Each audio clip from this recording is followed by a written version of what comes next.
Bacaan dari Injil Markus. Lalu ia berkata kepada mereka, "Pergilah ke seluruh dunia, beritakanlah Injil kepada segala makhluk. Siapa yang percaya dan dibaptis akan diselamatkan, tetapi siapa yang tidak percaya akan dihukum. Tanda-tanda ini akan menyertai orang-orang yang percaya. Mereka akan mengusir setan-setan demi namaku. Mereka akan berbicara dalam bahasa-bahasa yang baru bagi mereka.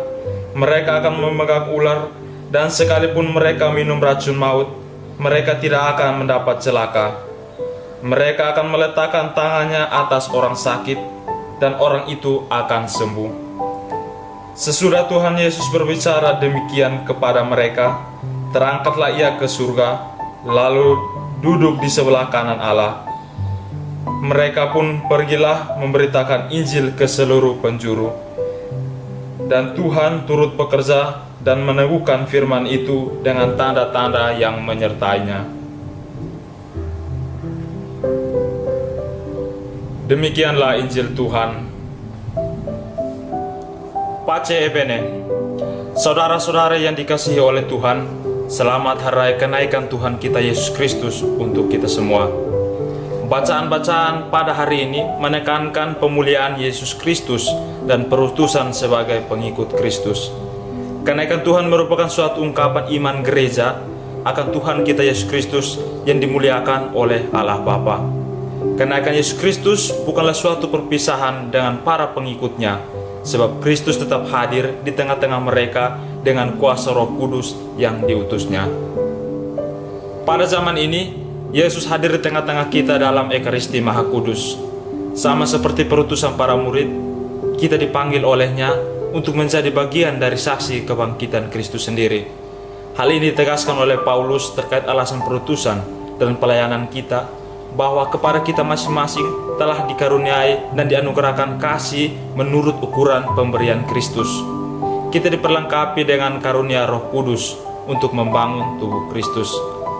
Oleh karena itu, pembangunan tubuh Kristus adalah panggilan hidup kita, di mana kita berada dalam satu Tuhan, satu iman, dan satu baptisan.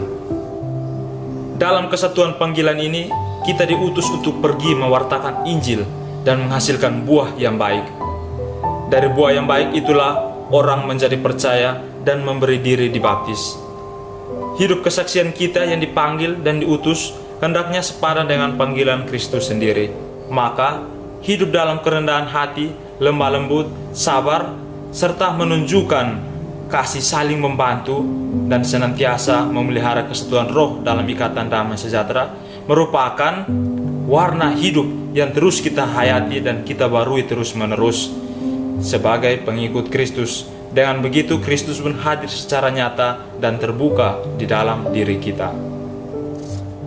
Saudara-saudara yang terkasih, kita tidak tinggal pada taraf takjub akan kenaikan Tuhan Yesus Kristus, melainkan turut serta ambil bagian serta melanjutkan karya keselamatan Allah bagi seluruh manusia. Melalui penyertaan Roh Kudus, kita dimampukan untuk menjadi saksi-saksi Kristus di dunia ini. Kita pun dipanggil untuk senantiasa bersatu dengan Kristus yang adalah sumber kehidupan, yang nyata dalam perbuatan cinta kasih. Dengan menyatukan diri dengan Kristus, kita akan menjadi sahabat Tuhan yang sejati. Dalam melakukan tugas perutusan, tentu kita menemui banyak tantangan, banyak hambatan yang akan kita alami dalam kehidupan kita sehari-hari. Namun kita tetap percaya Tuhan senantiasa menyertai kita. Dengan begitu, kasih dalam bentuk pewartaan Injil yang kita wartakan akan mengakar dalam diri kita dan mampu kita bagikan kepada setiap manusia. Amin.